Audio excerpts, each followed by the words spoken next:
हमारे political editor Aditi नागर भी इस समय हमारे साथ कनेक्टेड है। अदिति, नेपाल में जो ये स्थिति इस समय बनी हुई है, कहा जा रहा है कि ओली देश छोड़ चुके हैं और अब लगातार मांग हो रही है कि जो प्रदर्शन का नेतृत्व कर रहे हैं उनको अंतरिम सरकार वहाँ पर बना लेनी चाहिए। लेकिन सबसे बड़ा सवाल ये है कि जो अगल बगल के हमारे कंट्रीज़ हैं वहाँ पर जिस तरीके का माहौल हो रहा है, एकदम से उग्र प्रदर्शन होता है, लोग पूरे प्रशासन को अपने हाथ में लेते हैं, कानून व्यवस्था को हाथ में लेते हैं और तस्वीर बदल जाती है। किसी भी देश के लिए ये सबसे ज़्यादा सोचने वाली बात है कि आखिर बैकग्राउंड में हुआ क्या और नेपाल में आखिर ऐसी क्या नौबत आ गई कि लोगों को सड़कों पर उतरना पड़ा। ये जितना सिंपल दिखता है अदिति, ये उतना सिंपल है नहीं। बिल्कुल, ये आखिरी लाइन बहुत महत्वपूर्ण है कि आप इसको सिर्फ जेनजी का विरोध प्रदर्शन कह के इससे छुटकारा नहीं पा सकते। आप ये सोचें कि 1997 से लेकर 2012 तक के बच्चों ने इतना बड़ा उग्र प्रदर्शन कर दिया और ये इनफ था, इससे भी छुटकारा नहीं पा सकते। बांग्लादेश में क्या हुआ सबने देखा, श्रीलंका के हालात आपने देखे, इसके अलावा आपने हमारे तमाम जो बॉर्डर की हम जिक्र करें, ये बहुत अच्छी स्थिति नहीं है एक पड़ोसी देश होने के नाते, जिसका हम जिक्र बाद में करेंगे। लेकिन सिर्फ ये कह देना कि इंटरनेट बंद हो गया, देखिए ये इसमें जो ओली सरकार है वो जिम्मेदार रही है। अभी जो हो रहा है उसका चैप्टर बाद में है कि अब जो वो विपक्षी नेता हैं उन्होंने स्टूडेंट इस जो जिस तरीके का विरोध प्रदर्शन है उसके पीछे जिस तरीके के हालात हुए, क्योंकि संसद जला देना ये कोई आम बात नहीं है, किसी प्रधानमंत्री घर को फूंक देना ये आम बात नहीं थी। आपका इंटेलिजेंस से लेकर वो सब तो खैर ताक पे था ही, लेकिन सवाल सबसे बड़ा है कि क्या करप्शन का लेवल इस हद तक गुजर गया था कि जो नेपो किड्स हैं या पॉलिटिकल जो बच्चे हैं जिनकी लाइफस्टाइल बड़ी आरामदायक थी, वो जब बाहर आने लगी तो आपने सरकार ने ये आड़ लिया कि हमें इंटरनेट पर बैन करना होगा। आपने सरकार ने ये दिखाया कि क्योंकि गलत कंटेंट बच्चों तक जा रहा है इसलिए हमें यूट्यूब, इंस्टाग्राम से लेकर फेसबुक और ट्विटर सब बैन करना पड़ेगा एक्सपोस्ट। और फिर आप सडनली कहते हैं कंपनीज को कि आप ये फलाने पैरामीटर्स को फॉलो करें वरना बैन हो जाएगा, और बैन हो जाता है।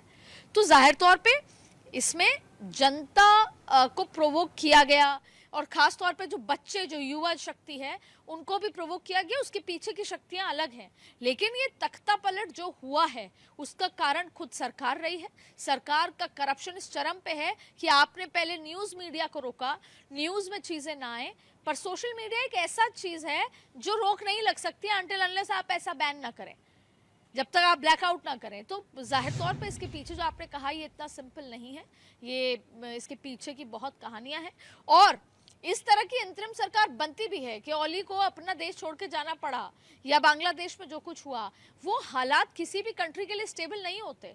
तो ये जनता के लिए भी सोचने की बात है कि ये कितना सही है आपके भविष्य के लिए, क्योंकि जो आपके पीछे से करवा रहे हैं वो सत्ता में आने के बाद भी इन तमाम प्रावधानों का इस्तेमाल करेंगे आपको कंट्रोल करने के लिए। और फिर आप क्या करेंगे? और क्या इस तरह का अगर क्योंकि इसमें स्टूडेंट, अभी मैंने एक विपक्षी नेता जो अब सरकार बनाने की कवायद में जुड़ गए हैं, वहां के नेता, उन्होंने कहा कि मैं स्टूडेंट की आवाज सुनी जानी चाहिए।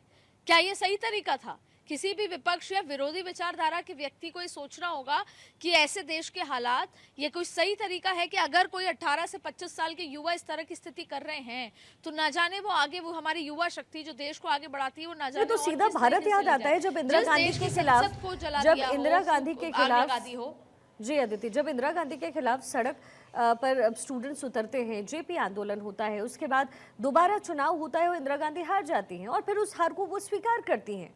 ऐसा भी नहीं है कि उस समय माहौल बदला हो। तो किसी भी लोकतांत्रिक देश की ये तो ज़रूरत है और ज़रूरत के साथ ये नींव होती है। लेकिन ये तमाम देश जैसे कि नेपाल हो गए, बांग्लादेश हो गए, पाकिस्तान हो गए, वो इस नींव से परे इस समय चल रहे हैं।